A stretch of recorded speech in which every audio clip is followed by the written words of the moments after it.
Kenapa sih gigi manusia purba masih utuh? Padahal kan mereka nggak gosok gigi. Kualitas air liur manusia purba masih sangat baik karena mereka belum mengenal deterjen dan zat pengawet yang dapat merusak kualitas air liur kita. Enzim menyadari hal itu. Pasta gigi pertama tanpa deterjen yang mengandung enzim dan kolostrum. Enzim dapat mengembalikan kualitas air liur kita. Pasta gigi enzim dapat mencegah sariawan dan bau mulut. Pasta gigi enzim cegah sariawan dan bau mulut. Kualitas air liur manusia purba masih sangat baik karena mereka belum mengenal deterjen dan zat pengawet yang dapat merusak kualitas air liur kita. Enzim menyadari hal itu. Pasta gigi pertama tanpa deterjen yang mengandung enzim dan kolostrum. Enzim dapat mengembalikan kualitas air liur kita. Pasta gigi enzim dapat mencegah sariawan dan bau mulut. Pasta gigi enzim cegah sariawan dan bau mulut. Nggak gosok gigi. Kualitas air liur manusia purba masih sangat baik karena mereka belum mengenal deterjen dan zat pengawet yang dapat merusak kualitas air liur kita. Enzim menyadari hal itu. Pasta gigi pertama tanpa deterjen yang mengandung enzim dan kolostrum. Enzim dapat mengembalikan kualitas air liur kita. Pasta gigi enzim dapat mencegah sariawan dan bau mulut. Pasta gigi enzim cegah sariawan dan bau mulut. Gosok gigi.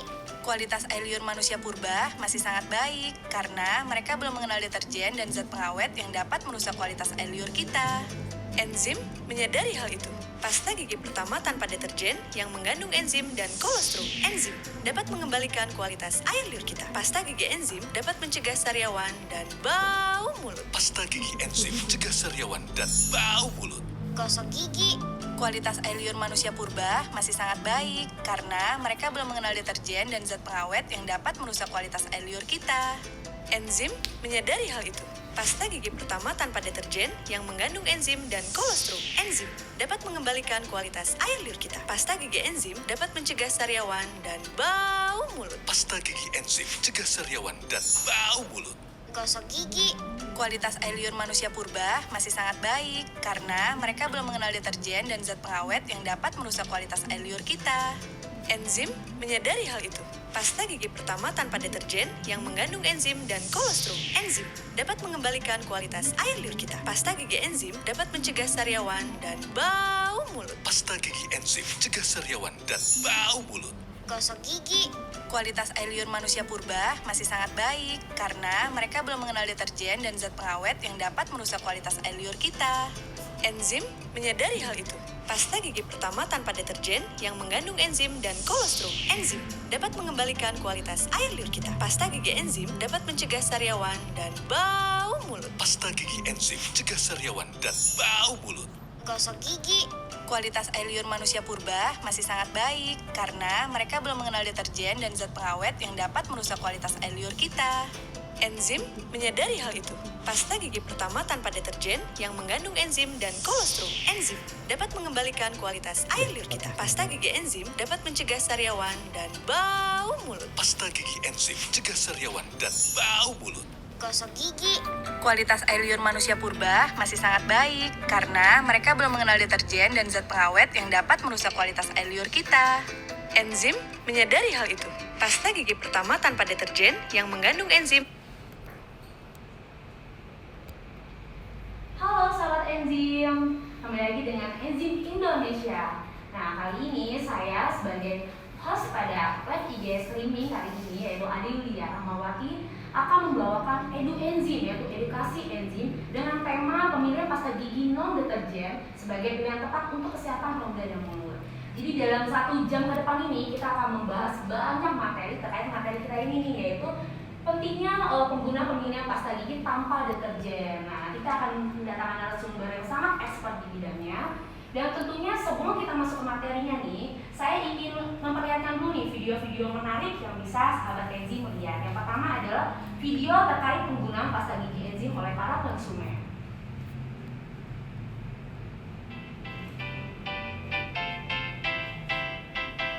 Hai semuanya, sekarang kita lagi visit nih ke pabrik pasta gigi enzim. Yuk kita lihat gimana sih sesuainya proses pembuatan dan penggunaan bioteknologi di pasta gigi enzim. Ikutin kita ya. Banyak banget ruangan yang kita datangin, mulai dari ruangan kuantitatif sampai kualitatif. Nah ini nih pas gue ikut cobain pengecekan air untuk produksi. Lanjut ke mikrobiologi, R&D, mixing filling, sampai ke ruangan packaging, dan masih banyak lagi. Penerapan bioteknologi pada enzim ternyata luar biasa banget. Bioteknologinya bikin sistem antibakteri dalam mulut bekerja lebih optimal. Gak ragu lagi deh pakai pasta gigi enzim. Nah, udah gak ragu lagi kan untuk mulai coba pasta gigi enzim sekarang? Ayo, sehat tanpa busa dengan pasta gigi enzim. Gigi.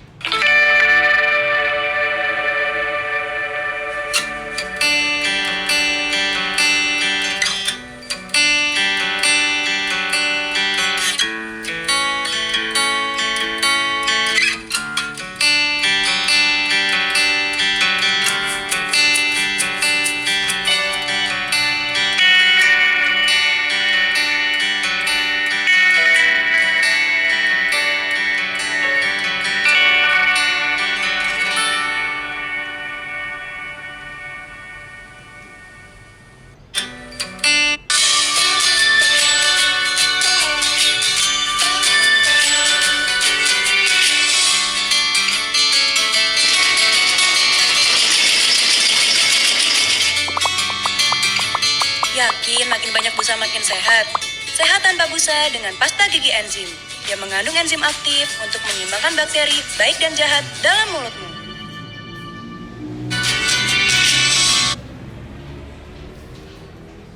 Tadi udah lihat nih, apa benar nih banyak busa itu semakin sehat atau sebaliknya? Nah, ini kita akan memperlihatkan juga video proses produksi dari pasta gigi enzim. Jadi pasta gigi enzim ini bukan hanya kualitasnya yang bagus, tapi proses produksinya sudah sertifikat Badan POM yaitu CPKB. Cara pembuatan kosmetik yang baik dan pastinya terjamin halalnya. Jadi dari awal sampai akhir proses produksinya itu menghasilkan produk yang berkualitas mutunya dengan pengawasan yang ketat dan juga halal. Yuk kita lihat videonya.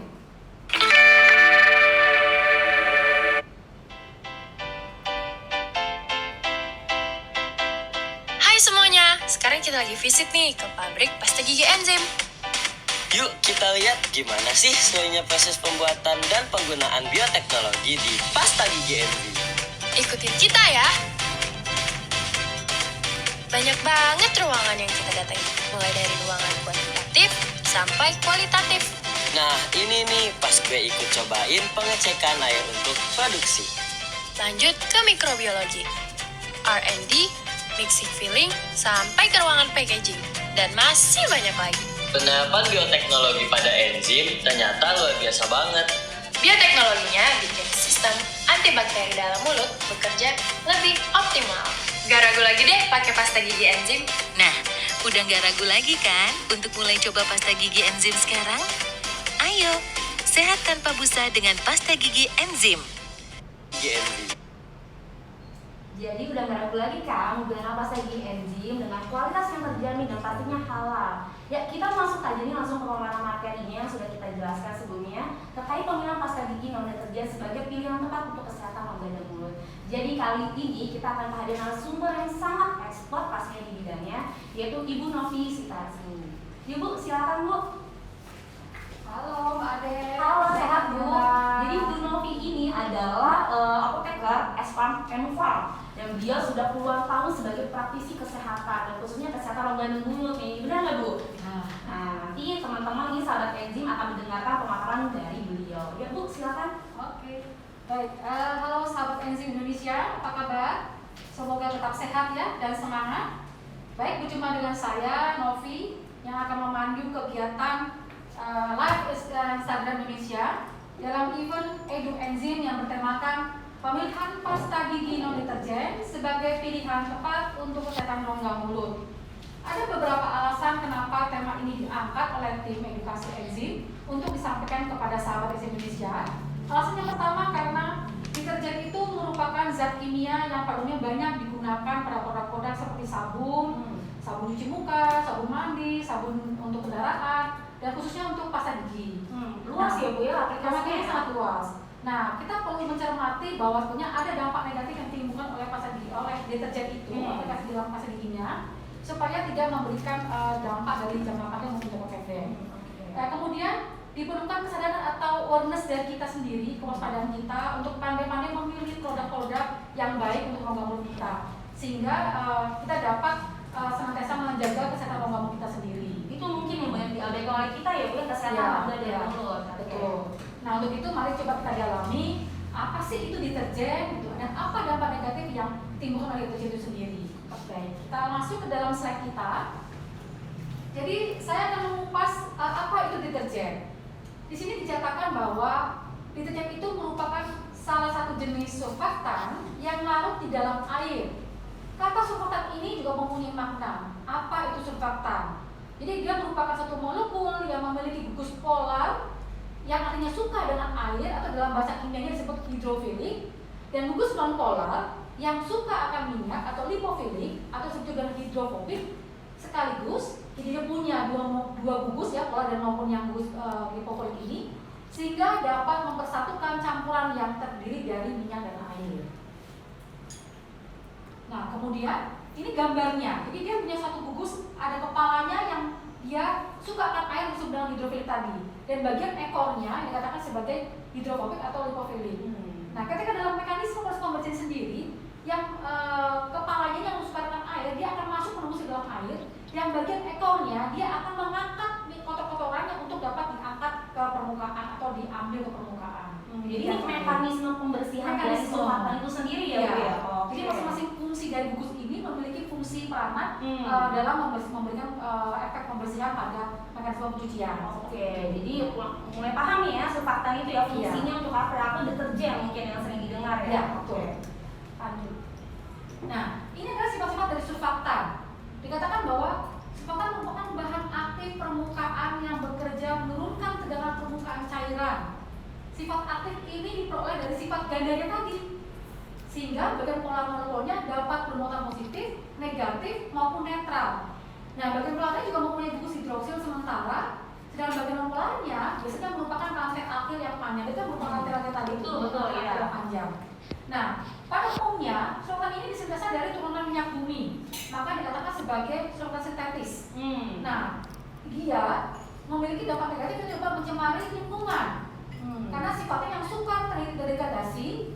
Selain itu, minyak bumi juga merupakan sumber bahan baku yang tidak dapat diperbarui. Jadi ini dampak negatifnya bagi lingkungan. Jadi surfaktan atau deterjen ini punya dampak negatif di lingkungan nih ya. Lingkungan saja membuat dampak negatif, apalagi di rongga mulut kita nih, Bu ya? Iya, tepat sekali, Mbak Ade. Kita lanjut ya. Nah, ini adalah jenis surfaktan. Tadi dikatakan bahwa muatannya tadi dapat mengikat muatan ada yang naik ionik atau negatif, non ionik atau tidak sama sekali memiliki muatan. Kationik ini memiliki muatan positif, dan amphoteric dia ada dua muatan, bisa ionik ataupun bisa kationik, begitu. Oh, jadi jenisnya begitu banyak ya? Iya, ada 4 golongan seperti ini. Nah, ini adalah golongan-golongan yang masuk golongan anionic. Di sini disebut ada linear alkyl benzen sulfonat, ada alkohol sulfonat, dan sebagainya. Kalau ionik adalah misalnya seperti contohnya golongan di etoamin atau DEA, atau golongan sukrosa atau ester atau sorbitol. Nah, kalau kationik golongan fatty amin atau amidoamin atau diamin. Nah, kalau apoterik ada golongan aminokarboksi asid atau alkyl betain. Ini ada golongan-golongan yang masuk dalam penggolongan atau jenis-jenis surfaktan. Yang sering digunakan di pasta gigi itu golongan apa nih, Bu? Yang pada umumnya digunakan di dalam pasta gigi adalah golongan anionic. Ya, karena dia memang memiliki beberapa keuntungan, itu pertama harganya murah. Yang kedua, dia banyak memberikan hasil busa. Ya, jadi memiliki efek pembersihnya seperti itu. Jadi semakin banyak busa, semakin percaya orang ya, Bu ya? Iya, betul. Ada belum tentu bersih. Ya, baik. Lanjut. Nah, ini adalah gambaran dari ya, jenis-jenis surfaktan. Ini dikatakan sebagai tadi non ionik, jadi tidak memiliki muatan apapun di bagian gugusnya. Nah, ini adalah bagian gugus yang negatif atau disebut dengan non ionik. Yang ini gugusnya positif, jadi dikatakan sebagai kationik. Yang ini mengandung dua gugus ionik dan kationik, maka disebut dengan amphoteric. Ini adalah gambaran dari jenis-jenis dari surfaktan ya. Oke. Kita lanjut ya, Pak De. Iya. Nah, ini adalah macam-macam surfaktan yang paling banyak dijumpai dalam pasta gigi. Misalnya adalah sodium lausulfat. Ini banyak sekali umumnya digunakan adalah sodium lausulfat karena memang ada murah. Kemudian sodium lauryl sulfat, kemudian alkyl benzen sulfonat, kemudian sodium sarkosinat, sodium potassium sulfat. Tapi yang paling banyak digunakan adalah sodium sulfat, sodium lauryl sulfat ini yang banyak. Iya benar, ini sahabat enzim mungkin sering lihat di beberapa pasta gigi pasti ada tulisan sodium lauryl sulfat atau disebut SLS ya. SLS, betul. Nah, itu adalah nama lain juga dari deterjen. betul. Nah, tapi mungkin di beberapa pasta gigi tidak tulisan sodium lauryl sulfat ibu, Iya. tapi ya 4 dari ya, itu ada semua beberapa ya. lainnya juga sama-sama memiliki golongan ionik tapi bukan sebagai sodium lauryl sulfat. Tapi resikonya sama ya. Sama. Jadi kalau misalnya tanpa SLS tapi terkandung 4 ini ya sebenarnya sama saja, sama-sama mengandung Iya. deterjen. Oke. Baik, lanjut ya, Mbak ya. Iya. Nah, ini adalah fungsi deterjen. Itu adalah satu hubungan dengan permukaan. Kenapa? Karena dia akan masuk ke fase yang berbeda, sehingga dia membutuhkan untuk dia masuk itu ada hubungan dengan permukaannya agar mampu menembus lapisan-lapisan yang berbeda tadi itu. Yang kedua adalah meningkatkan kelarutan suatu zat. Yang ketiga adalah sebagai pembasah. Yang keempat sebagai emulgator, dengan dia dapat menyatukan dua fase yang berbeda tadi untuk dapat bercampur. Yang kelima sebagai deterjen. Yang keenam sebagai foaming dan anti foaming agent. Jadi foaming adalah sebagai pembentuk busanya. Ini makanya semakin tinggi tinggi konsentrasi deterjen semakin tinggi banyak juga untuk busanya. busanya, betul. Yang ketujuh adalah sebagai antistatik atau anti foaming agent. Ini adalah fungsi daripada deterjen. Kita lanjut ya. Nah ini aplikasinya.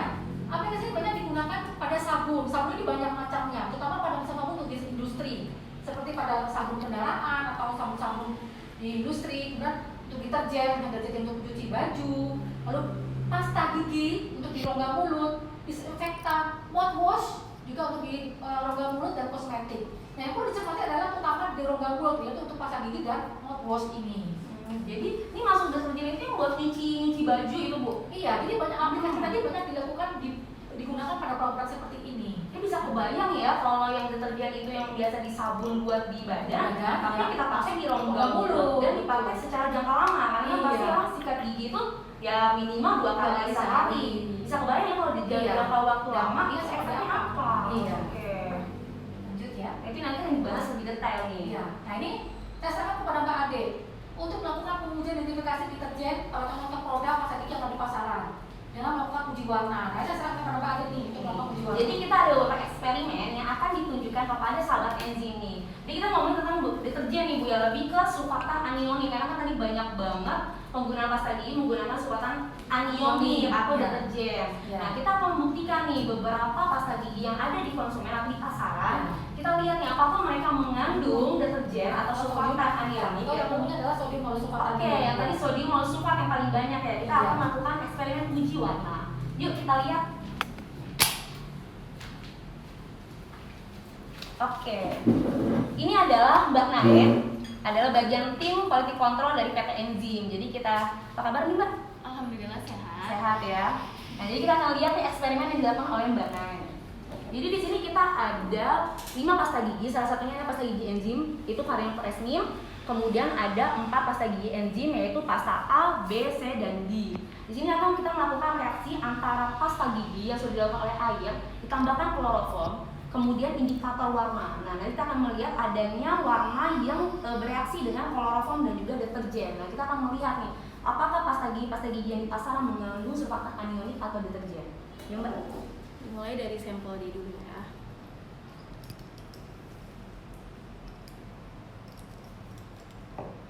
Jadi dimasukin berapa mili Mbak? 2 mili. Sampelnya dimasukin masing-masingnya 2 mili. Oke, masing-masing larutan pasta dimasukin 2 mili ke dalam tabung reaksi.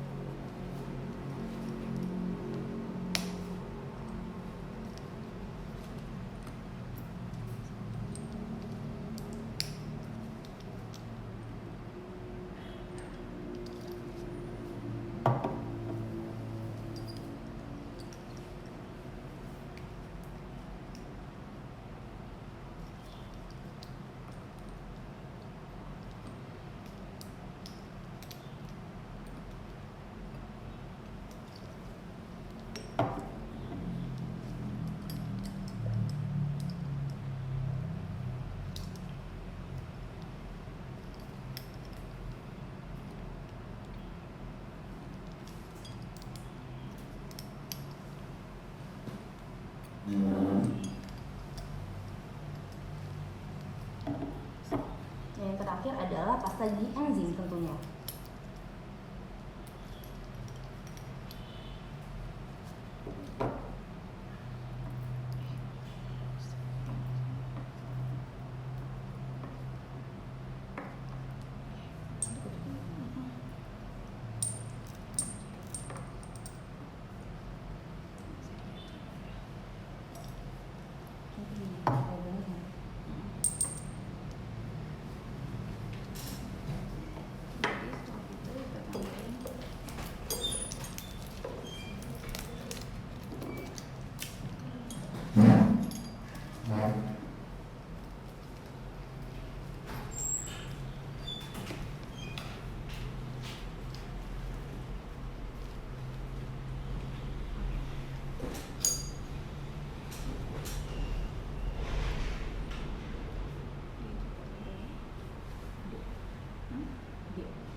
Oke, tadi ini pasta D dimasukkan tabung D. Lalu ini yang C. Ini pasta C. Lalu ini pasta B. Lalu ini Pasta A. Yang terakhir adalah enzim. enzim. Oke. Setelah itu Mbak Naya akan memasukkan larutan kloroform. Nanti akan ada 2 lapisan. Berapa mili Mbak? 2 mili. Jadi masing-masing tabung akan dimasukkan 2 mili kloroform.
Kita bisa lihat bahwa terbentuk 2 lapisan.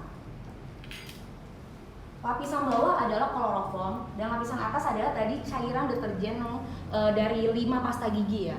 Jadi masing-masing akan ada 2 lapisan. Kemudian akan kita tambahkan indikator warna yang nanti akan memberikan warna pada setiap tabung. Oke. Ditambahkan indikatornya 1 mili untuk setiap tabung. Ya, indikatornya adalah bromothymol blue, masing-masing 1 mili ya Mbak? Iya.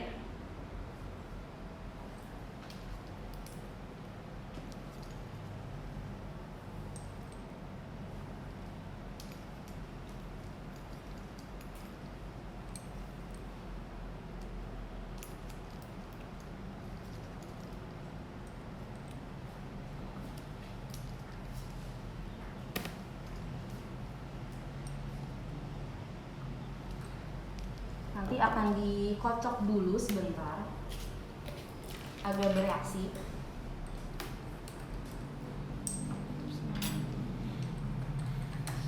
Sekitar 5 detik ya masing-masing tabungnya.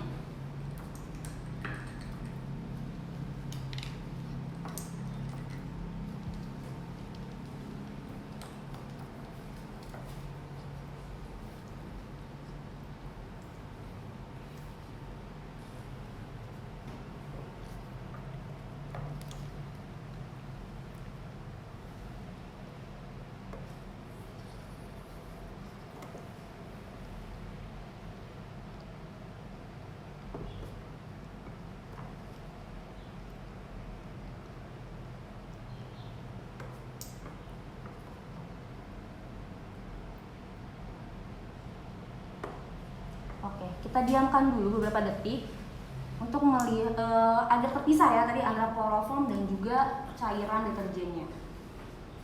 Jadi akan kita lihat nih perbedaan warna di antara tabung.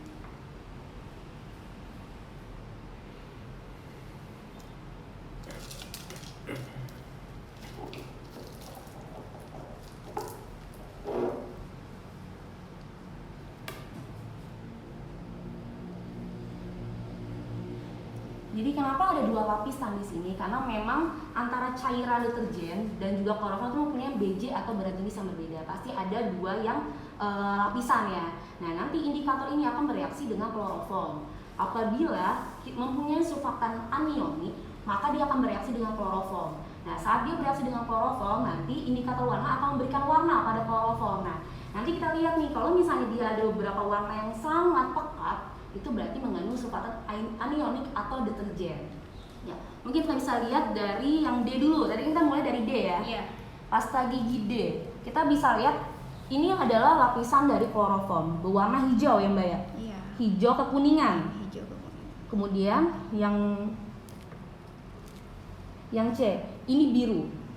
Jadi bromotimol blue ini semakin dia warna pekat biru itu semakin tinggi deterjennya atau surfaktan anioniknya. Oke, next. Berarti B dan C ini dia lumayan pekat nih Mbak ya. Iya. Kemungkinan ini ada surfaktan anioniknya dia pekat, konsentrasinya tinggi. SLS-nya tinggi. Atau deterjennya tinggi ya. Kemudian yang A, ini juga ya berwarna hitam kehijauan. Oke, dan yang terakhir adalah enzim. Bagian bawahnya hampir tidak berwarna. Jadi yang kita lihat adalah warna pada lapisan kloroform.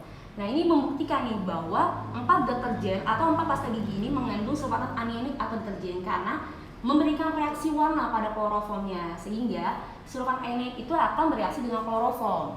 Nah, semakin pekat warnanya itu warna biru dan juga ya biru kemudaan, ini harusnya ya deterjennya itu paling tinggi. Nanti kita akan buktikan pada tinggi busa. Nah, tinggi busa yang terbentuk nanti akan dieksperimen setelah ini ya. Nah, kemudian ini terbukti enzim tidak menggunakan surfaktan anionik atau deterjen. Dilihat dari warna yang hampir tidak berwarna, berarti tidak ada reaksi nih dengan kloroform nih, si surfaktan anioniknya itu. Oke? Sip, kita lanjut lagi ke materi berikutnya.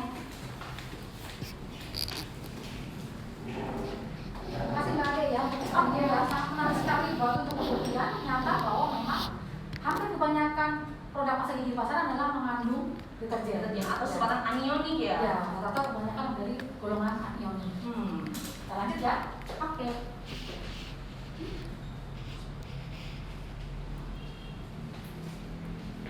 Nah, ini adalah identifikasi deterjen di dalam pasta gigi.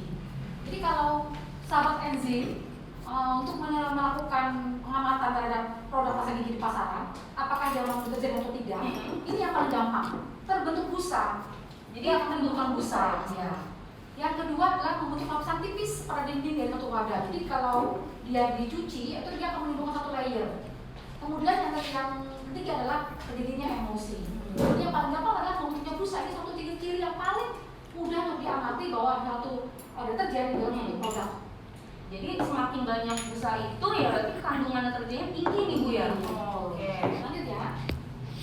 Nah, ini adalah saya akan memberikan beberapa statement yang didapat dari jurnal-jurnal penelitian mengenai SLS ya. Jadi di sini dikatakan bahwa institusi Environment Working Group menyatakan bahwa pasta gigi menempati posisi terbanyak setelah shampoo sebagai produk pembersih yang mengandung SLS nih, Kak. Ini statement loh dari institusi. Ini sudah Saya nyata. tadi ya strontium sulfat ya. Iya. Yang ada sebagai deterjen ya. Iya. Bahkan dia di lingkungan saja sudah dibatasi atau tidak diperbolehkan. Ya, untuk di Eropa memang pembakarannya sudah dibatasi. Nah, tapi dia menyatakan bahwa memang banyak dipakai di dalam aplikasi produk pasta gigi. Oke. Ya, jadi di sini menyatakan bahwa fungsi tadi itu merupakan sebagai cleansing agent untuk pembersih dan foaming agent. Jadi kedua fungsinya sebagai cleansing dan sebagai foaming. Namun jika saat ini tidak sengaja tertelan dan menyerap ke dalam tubuh, bisa mendatangkan efek samping yang membahayakan. Bisa kebayang nih ya, kita setiap hari sikat gigi bisa minimal 2 kali sehari. Terus kita menggunakan pasta gigi yang banyak busanya itu seketelan nih. Jangka panjangnya efeknya apa nih ya? Betul. Makanya kita datang hari ini untuk memberikan informasi supaya itu ide ini untuk menjelaskan hal tersebut. Nah, ini kalau misalnya cleansing agent buat membersihkan nih, kalau misalnya SLS buat membersihkan, terus pasta gigi enzim kan mengandung SLS nih Bu, deterjen. Terus apa yang membuat gigi kita bersih dong? ya, tentunya dalam komponen pasta gigi itu bukan hanya terdiri dari cleansing agent aja, tapi ada beberapa komponen yang memang fungsinya adalah sebagai pembersih. pakai abrasive agent. Oh, abrasive Iya, agent. jadi nggak usah takut kalau tanpa deterjen tetap juga bisa memiliki fungsi pembersih karena tadi ada yang namanya abrasive agent. Oh, jadi jangan khawatir nih kalau kita nggak menggunakan deterjen, ada agent lainnya untuk membersih dan pastinya bukan sodium SLS ya ataupun sulfatan anionik tadi yang banyak sekali efek negatifnya. Iya. Oke. Lanjut. Nah ini adalah nama-nama lain dari sodium lauryl. Jadi ada beberapa nama-nama kimia lain yang mengartikan bahwa dia adalah sodium lauryl sulfat. Nah, ini sahabat enzim Indonesia bisa melihatnya nanti di dalam packaging untuk kemasan. Ini adalah nama-nama lainnya. Ini saya sebut satu aja ya. Sulfuric acid monododecyl ester sodium salt atau juga sodium dodecyl sulfat atau sodium lauryl sulfat ether. Nah ini ada nama-nama lain yang bisa dipakai atau nama kimia yang bisa terdapat dalam untuk kemasan yang dibagi adalah mengandung sodium lauryl sulfat. Jadi kalau misalnya di suatu produk nggak ada tulisan sodium lauryl sulfat atau SLS, Iya. jangan ini dulu nih, Iya. jangan seneng dulu karena banyak nama-nama lain dari SLS itu sendiri. Iya. Oh kita punya produk dari SLS nih, Iya. ya kita jangan ini dulu ya, seneng dulu karena begitu banyak nama-nama lain nih, padahal sama saja ya efeknya ya. Sama juga SLS. Ya kita lanjut. Nah ini mari kita kembali kepada Mbak Ade untuk melakukan eksperimen mengenai ketinggian busa. Nah ini adalah mencirikan bahwa tingginya busa ini mewakili dari banyaknya konsentrasi yang dipakai di dalam satu produk pasta gigi. Oke, tadi kan kita udah masuk nih ke eksperimen pertama terkait Ya, biji warna, biji warna. bahwa pasta gigi di pasaran nih selain enzim menggunakan deterjen atau sulfatan anionik. Iya. Tadi kita lihat ada beberapa uji warna yang begitu pekat warnanya nih, Bu. Kita nanti buktikan nih di tinggi busa karena Iya. tadi busa itu kan bisa muncul karena penggunaan deterjen. Iya. Oke, kita masuk ke eksperimen kedua. Ya, Mbak Naik, silakan eksperimennya. Ya. Jadi untuk masing-masing sampel ini kita timbang sebanyak 2 gram. Kita mulai dari pasta gigi enzim dulu. Masing-masing pasta gigi itu 2 gram ya, Mbak? Iya.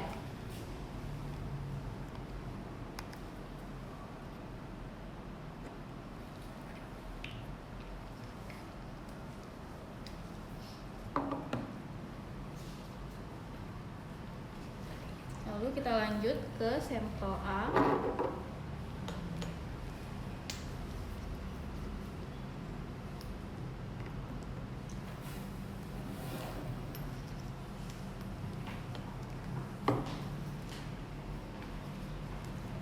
Sampel selanjutnya yang B.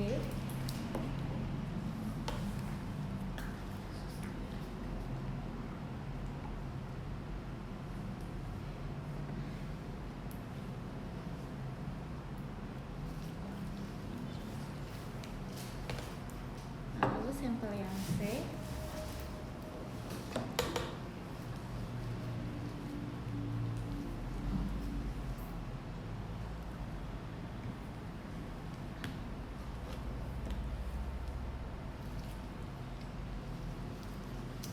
Lalu kita lanjut ke sampel yang terakhir yang D. Sampel D.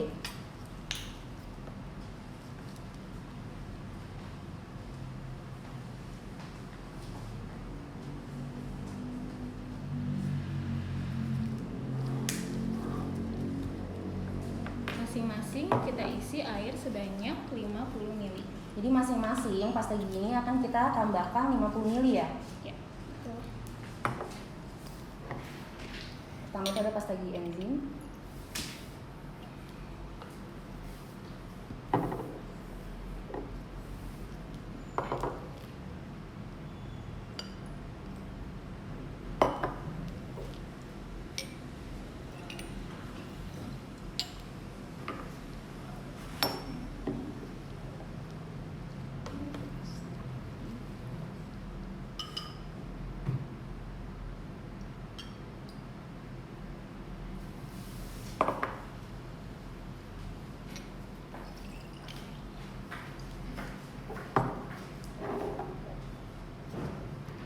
Pasta yang C.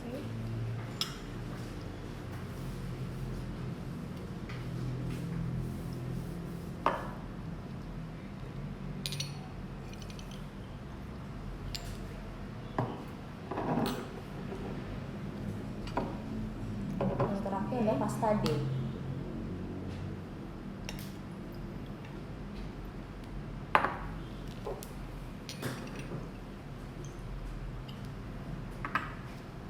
Nanti masing-masing pasta giginya akan dikocok selama 10 detik.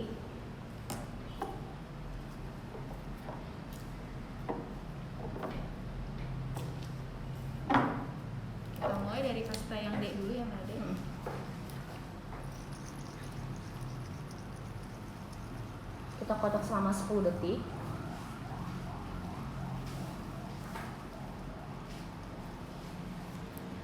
Ya. Lanjut ke pasta C.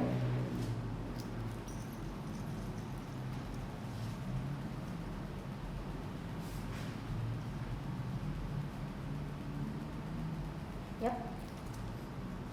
Lanjut ke pasta B.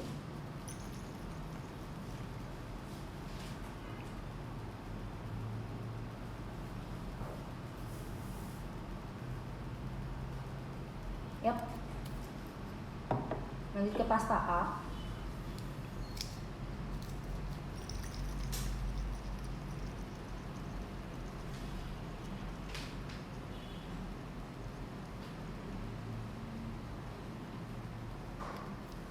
Hop. Ke enzim terakhir.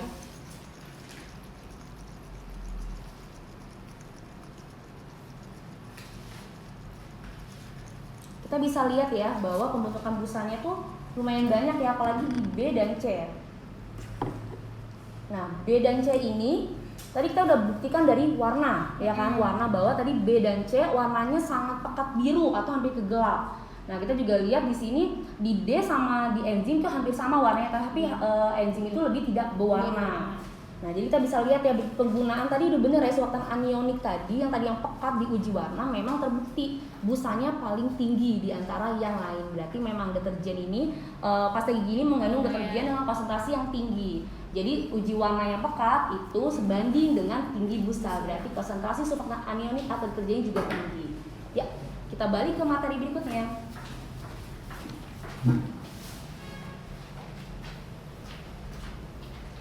Oke, jadi tadi sudah membuktikan ya Mbak ya, Betul. bahwa semakin tinggi busanya, artinya menandakan bahwa konsentrasinya Semakin tinggi. pasta itu sampai Tinggi, makanya tadi uji warna lumayan pekat tuh ya. Betul. Tadi ya, pekat yang 4 tadi itu pekat. Jadi Ini memang relasinya ya Betul. antara uji warna tadi dengan tinggi konsentrasi busa. busa tadi. Baik. Kita lanjutkan.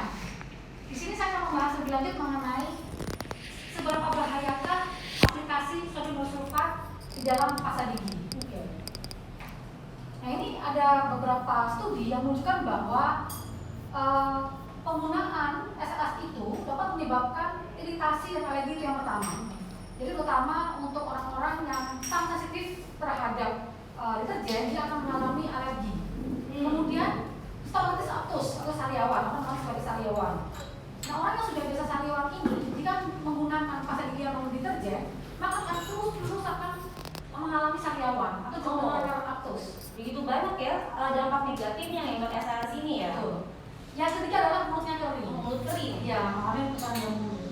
Nah, ini dinyatakan bahwa kulit dan mulut adalah organ tubuh yang paling kritis terhadap SLS. Nah, penggunaan pasta gigi tanpa SLS ini lebih disarankan khususnya untuk ibu hamil dan menyusui. Nah, kalau misalnya ngomong ke kulit dan mulut nih ya, kita mungkin pernah dengar nih SLS di sabun cuci muka nih Bu ya. Betul. Atau yang busanya sekarang nih, kalau cewek-cewek kalau ketemu sabun cuci muka tanpa busa langsung dibeli nih. Karena kalau mungkin nih para wanita lain nih habis cuci muka yang terlalu banyak busa itu ketarik nih Bu, wajahnya nih ya, kering, sangat kering. Coba bayangkan itu ada di rongga mulut. Kita tahu kan rongga mulut kita ini lebih tipis dibandingkan kulit wajah kita. Kulit wajah berdampak negatif menjadi kering, apalagi di rongga mulut kita nih Bu ya. Oke. Lanjut, ini adalah studi yang dilakukan oleh satu universitas. Mereka melakukan suatu pengujian perbedaan derajat keasaman atau pH dari air ludah akibat pemakaian jangka panjang pasta gigi berdeterjen sodium per 105% yang dibandingkan dengan pasta gigi berdeterjen. Nah, hasilnya disimpulkan bahwa penggunaan pasta gigi berdeterjen itu sebaiknya dihindari dan lebih memilih pasta gigi yang berdeterjen. Karena prinsipnya pembersihan rongga mulut adalah membersihkan sisa makanan agar tidak dapat difermentasikan oleh bakteri. Nah, sehingga dalam pertanyaan ini didapat bahwa penggunaan pasta gigi yang mengandung SLS 5% ini lebih memiliki potensi untuk penurunan dari derajat keasaman dibandingkan dengan pemakaian pasta gigi non-deterjen dalam jangka panjang. Jadi ini pengaruh SLS hingga ke saliva nih, atau mungkin awalnya ada air liur ya, air ludah. Iya. Jadi menurunkan pH air liur kita. Iya. Jadi merubah si pH dari si ininya ya, air ludah kita sendiri. Iya. Oke. Nanti saya akan jelasin lebih lebih dalam lagi kenapa ini ada korelasinya dengan air ludah. Oke, kita lihat dulu ke studi yang berikutnya. Studi berikutnya oleh Oral Biology Dental Journal, dia menyatakan bahwa adanya studi terhadap penurunan sensitivitas rasa asam akibat pemakaian pasta gigi multideterjen mengandung sodium bersulfat dengan pasta gigi yang multideterjen. Kesimpulannya bahwa ada perubahan sensitivitas rasa asam akibat pemakaian pasta gigi multideterjen lebih besar dibandingkan dengan pasta gigi multideterjen. Nah, jadi bisa dibayangkan penggunaan deterjen ini mempengaruhi dari sensor rasa pada lidah kita, merubah rasa pada lidah kita. Segitu dampak besarnya ya, begitu banyak hal-hal yang terkena nih dampaknya karena deterjen itu sendiri ya. Iya, karena apa? Ada suatu primer protein yang diganggu di sini, sehingga dapat mempengaruhi tadi rasa di dalam lidah diganggu oleh adanya SLS ini. Ya. Jadi nih ya sahabat enzim nih mungkin banyak yang nggak tahu nih Bu sensitivitas rasa tuh maksudnya gimana ya. Jadi mungkin yang sering kita rasakan ya, habis menggunakan pasta gigi dengan banyak busa atau deterjen, kemudian para sahabat enzim minum air putih, es jeruk ataupun yang berasa-berasa, pasti ada perbedaannya itu tawar atau jadi hambar. Nah, mungkin ya benar pahit. Coba bayangkan ya, itu berarti ada sensitivitas rasanya terganggu. Nah itu efek dari busa tersebut atau deterjen. Kita lanjut lagi studi berikutnya. Ini adalah studi mengenai uji pengaruh penggunaan pasta gigi dan kandungan deterjen sodium lauryl terhadap kecepatan air ludah pada masyarakat di desa Walantakar. Jadi pasta gigi yang mengandung SLS ini dia dapat mempengaruhi kecepatan alir saliva, yaitu menurunkan kecepatan dari air ludah itu sendiri. Nah ini sangat pengaruhnya sangat besar kalau kecepatan alir saliva ini diganggu. Oh jadi dampaknya sampai kecepatan air liur kita nih ya? Iya. Oh Jadi mungkin rasanya lebih kering karena kecepatannya dia mengalami gangguan untuk menurun kecepatannya. Oh jadi ini yang kering-kering berarti mungkin efeknya itu keset kali ya, terlalu keset. Nah itu berarti pembersih Bu ya keset ya? Kering ya berarti ya. Jadi air liurnya harusnya terproduksi dengan baik, ya. tapi ini dihambat kecepatan alirnya jadi kering. Oke. Lanjut ya. Nah ini dari Harian Kompas, dia mengangkat satu artikel judulnya efek negatif deterjen dalam pasta gigi. Ada 3 hal yang disoroti. Yang pertama adalah pasta gigi yang mengandung deterjen jenis SLS ini menyebabkan penurunan fungsi pengembalan mineral gigi oleh fluor, sehingga fluor tidak dapat mencegah gigi berlubang secara optimal. Bayangkan, fungsi fluor itu sebenarnya untuk menambal mineral yang hilang, tapi fungsi itu dapat berjalan oleh karena adanya SLS ini. Ya. Kemudian yang kedua adalah pasta gigi yang mengandung SLS ini sering menyebabkan iritasi jaringan lunak mulut dibandingkan dengan pasta gigi yang mengandung deterjen jenis kokomidioil arbetain. Nah, sedangkan pasta gigi yang tidak mengandung deterjen, dia sama sekali tidak menyebabkan iritasi jaringan lunak. Wow, perbedaannya signifikan ya? Signifikan sekali.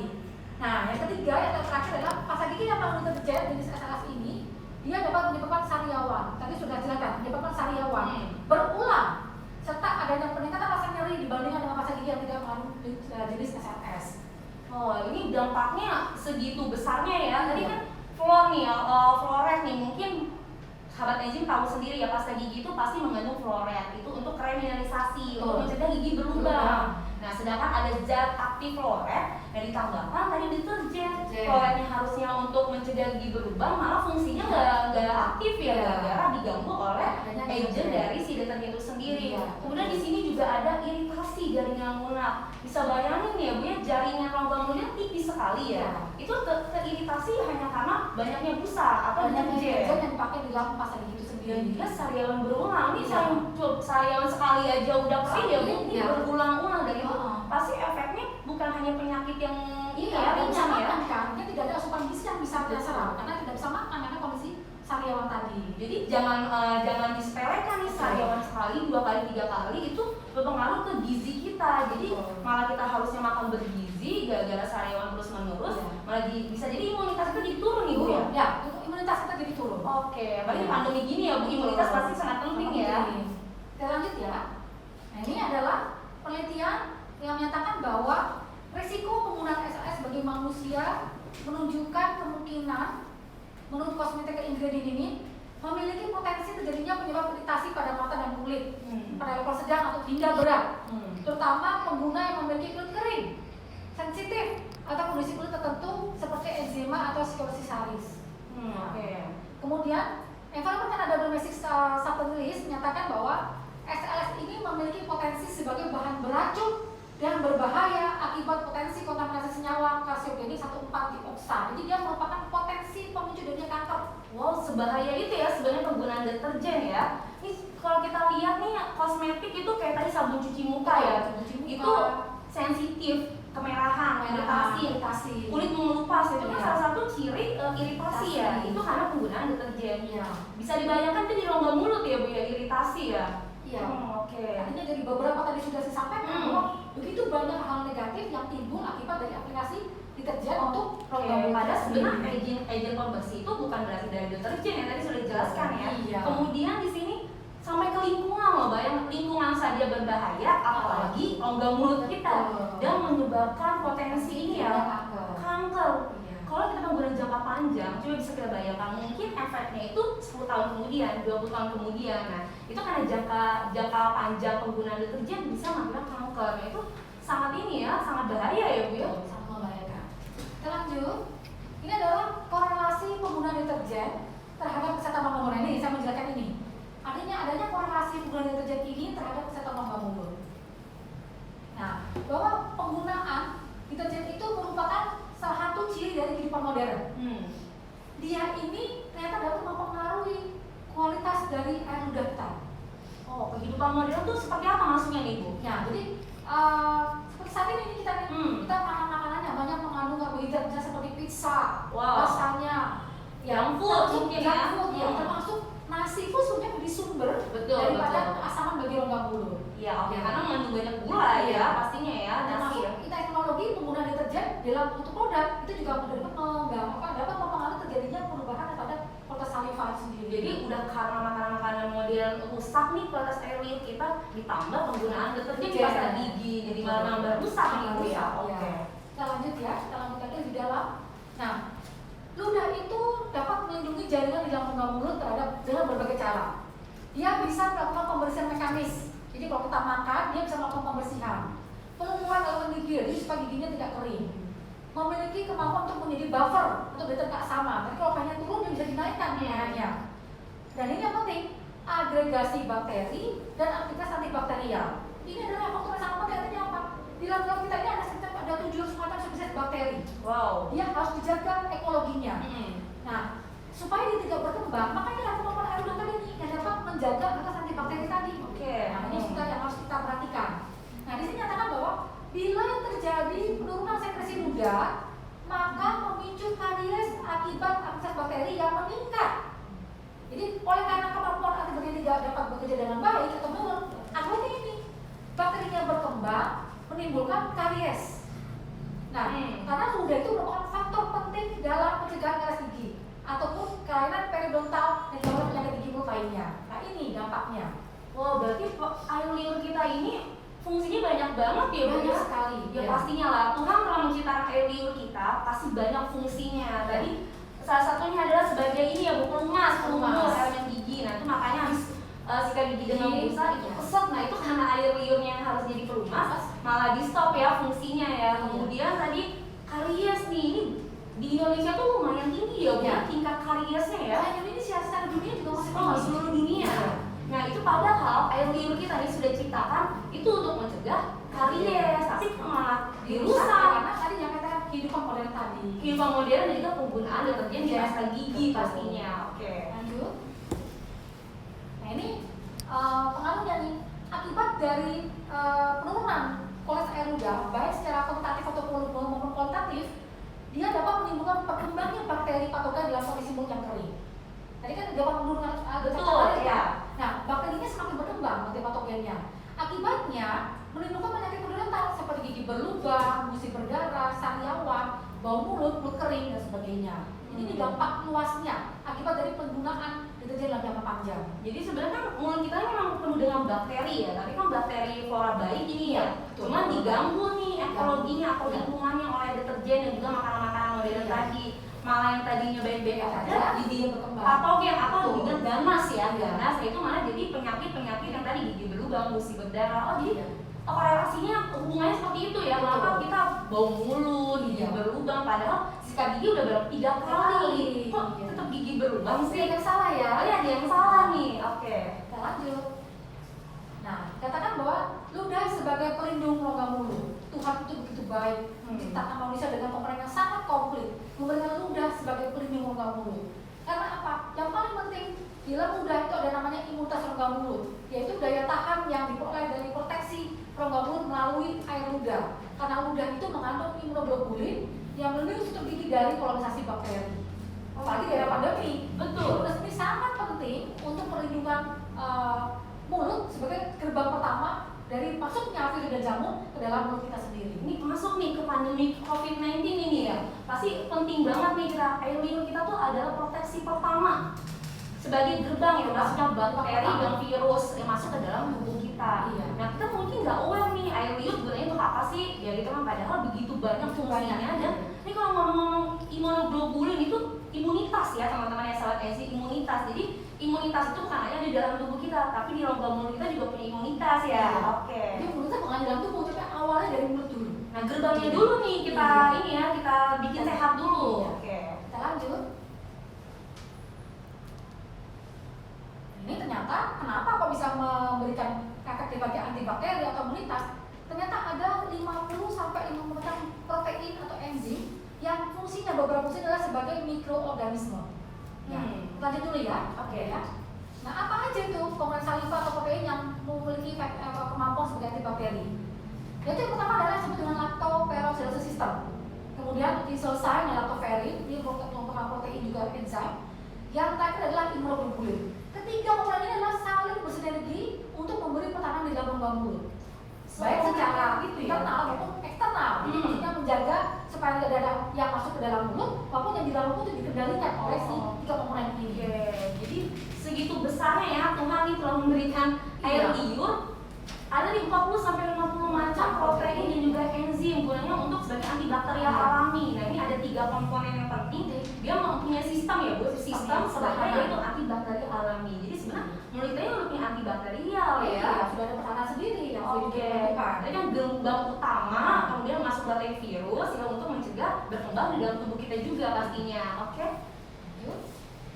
Nah, ini korelasinya. Jadi karena saliva merupakan pertahanan pertama dalam melawan serangan infeksi, yang dengan cara dia melindungi berbagai perkembangan bakteri dari di dalam mulut yang tidak terkendali, itu dengan membentuk suatu sistem yang namanya tadi saya sebutkan lactoperoxidase system.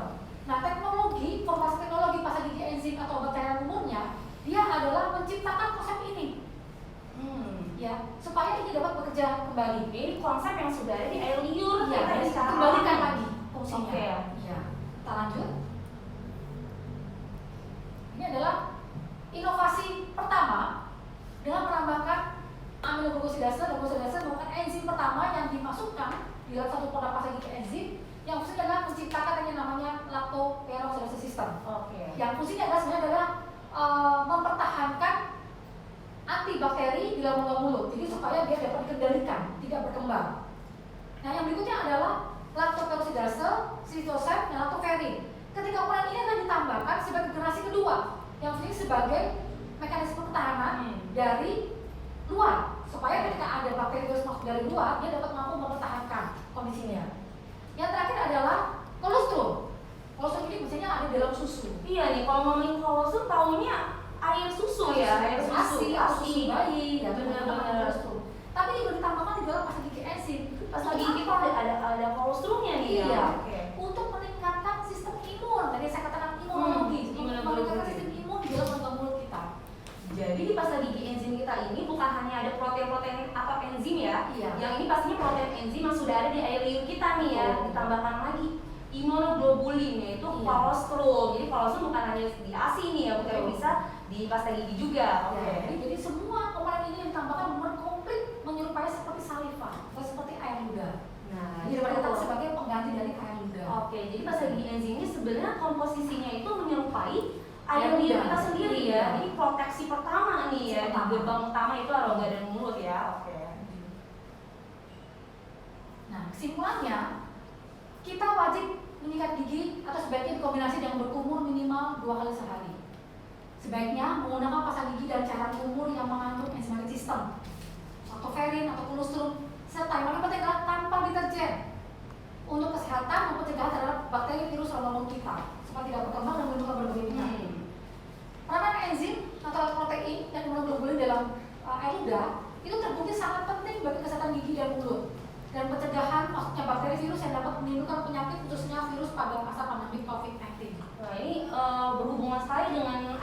unik ini ya Bu ya, bahwa tadi kan virus bakteri itu masuk dari mulut. Nah, kita harus tingkatkan imunitasnya dari gerbang utama, yaitu rongga mulut kita, untuk mencegah bakteri dan virus berkembang menjadi lebih aktif ya. Oke. Nah, selalu menjaga hidup sehat, menjaga kebersihan gigi dan meningkatkan peran imunitas tubuh khususnya imunologi rongga mulut. Oke. Dan yang terakhir jangan lupa tetap menjaga protokol kesehatan, mencuci tangan, menggunakan masker dan menjaga jarak. Nah, iya nih teman-teman sahabat enzim nih. Jadi begitu banyaknya ya fungsi dari air liur kita. Nah, sebenarnya intinya kan air liurnya nih Bu ya. Nah, makanya itu air liur kita harus kualitasnya kita tingkatkan lagi dengan itu. Pertama mungkin makanan-makanan ya, makanan-makanan yang bergizi. Kemudian ini nih pasta gigi yang tepat, yaitu non deterjen. Tadi kita sudah jelaskan begitu banyak dampak negatif yang kita dapatkan dengan penggunaan deterjen di pasta gigi. Dan pastinya protokol kesehatan nih di pandemi COVID-19 kita harus tetap jaga kesehatan, imunitas ditingkatkan bukan hanya tubuh tapi rongga mulut kita. Tetap mencuci tangan, menggunakan masker dan juga menjaga jarak. Ya, nggak terasa nih Bu, udah 1 jam ya kita menemani para sahabat enzim. Ada pesan lagi dari pasta gigi enzim. Jadi menjaga kesehatan rongga mulut itu berarti menjaga kesehatan seluruh tubuh. Nah, ini gerbang utama. Iya, karena mulut merupakan pintu gerbang masuknya segala benda asing bagi tubuh terlebih di era pandemi saat ini. Nah, kunci atau peran terhadap kesehatan rongga tubuh itu mulut itu dikendalikan oleh ludah. Gangguan fungsi ludah akan berdampak pada kesehatan mulut dan potensi dari timbulnya penyakit seperti berlubang, sariawan, gusit darah, dan bau mulut. Nah, hanya enzim yang mengembalikan fungsi ludah dan makanan bakteri alamiah dan bijaklah menggunakan produk. Oke, produk mana lagi nih tanpa deterjen dan mengandung enzim-enzim yang ada di air liur kita? Hanya di pasta gigi enzim. Nah, sebelum kita akhiri acara kita nih Bu di IG streaming ini, ada Q&A nih, ada pertanyaan-pertanyaan dari teman-teman sahabat enzim nih. Jadi ini ada 3 penanya terbaik ya. 3 penanya terbaik nanti akan mendapat hadiah ya, yaitu voucher OVO 100.000 untuk masing-masing pemenang. Nah, yang pertama itu dari Marta Fitz. Nah ini Dok, apakah konsekuensi terberat jika kita terus-menerus memakai pasta gigi yang mengandung deterjen? Oh iya, tadi sudah saya jelaskan. Aplikasi penggunaan deterjen itu sangat mempengaruhi terhadap kualitas dari air lidah. Dampaknya kalau kapasitas air lidah itu menurun, dapat menyebabkan berbagai penyakit tadi yang timbul tadi itu. Karies, gingivitis, sariawan, mulutnya jadi kondisi kering. Kondisi semakin kering, maka bakterinya akan semakin berkembang karena tidak ada alat proteksi ludahnya untuk melindungi rongga mulut kita. Ibarat kalau kita bayangkan ya, air liur itu polisi. Nah ya kan, polisinya diganggu yang harusnya menangkal bakteri dan virus malah diganggu, ya udah bakteri virus terus masuk menjadi penyakit-penyakit yang ini ya tidak kita inginkan pastinya. Itu juga dan di internal di rongga mulutnya berkembang. Oh iya betul. Itu juga menimbulkan penyakit di dalam mulut tadi yang secara langsung menimbulkan penyakit di dalam mulut. Dan mungkin bukan hanya penyakit di rongga mulut nih Bu, hingga ke tubuh ya. Karena bakteri dan virus itu yang masuk ke dalam tubuh sistem kita. Nah, oke, semoga Marta Fis ya puas nih dengan jawaban terjadi ya. Oke, yang kedua dari DLA Ross _Ross. Apakah kalau tidak ada busanya bisa dikatakan gigi bersih? Nah, konteksnya selalu orang itu memiliki image atau mindset berbusa itu akan semakin bersih.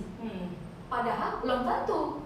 Apakah berbusa itu akan semakin bersih? Sekarang sudah mulai orang semakin sadar atau aware bahwa sebetulnya penggunaan deterjen yang mengandung busa itu bukan satu pilihan pertama dalam pembersihan.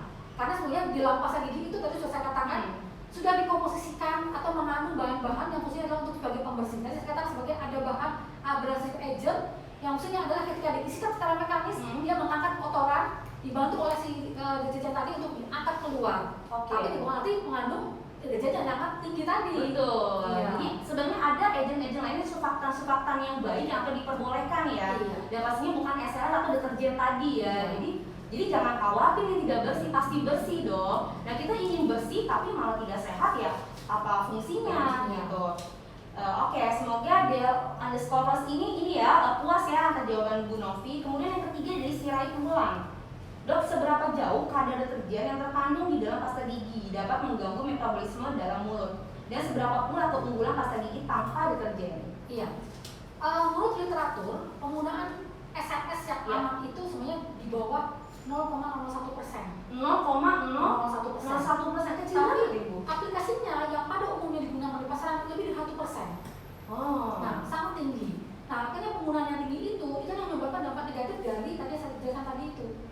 Jadi begitu banyak ya banyak tadi penggunaan deterjen ya. Betul. Nah, terus apa lagi bedanya Iya, kalau kita pasta gigi tanpa deterjen. Nah, tadi sudah saya sampaikan, sudah saya jelaskan bahwa pasta gigi yang deterjen dan non-deterjen ternyata secara penelitian itu memberikan benefit yang cukup luas. Pertama tadi tidak menimbulkan iritasi kalau dibandingkan, tidak menimbulkan sariawan, ya, tidak menimbulkan apa gitu. Ternyata deterjen bisa menurunkan hormon flor untuk dekolonisasi, tidak mengganggu kecerdasan saliva, bahkan sekali dengan salivanya sendiri. Dan dampak kanker juga ya tadi ya. Dan potensi ludahnya tetap dapat berfungsi dengan baik. Gitu. Jadi kalau dari segi bersih, pastinya tanpa deterjen bersih karena tadi ada agen abrasif dan juga sepakan yang baik ya untuk membersihkan kotoran. Dari segi kesehatan lambungnya pastinya tadi ya kualitas air liur kita terjaga, tidak dirusak nih, proteksi alaminya ya, antibakterial alaminya. Jadi pastinya begitu banyak keunggulannya ya. Tadi kita juga bukan hanya dari pemaparan materi Bu Novi, tapi tadi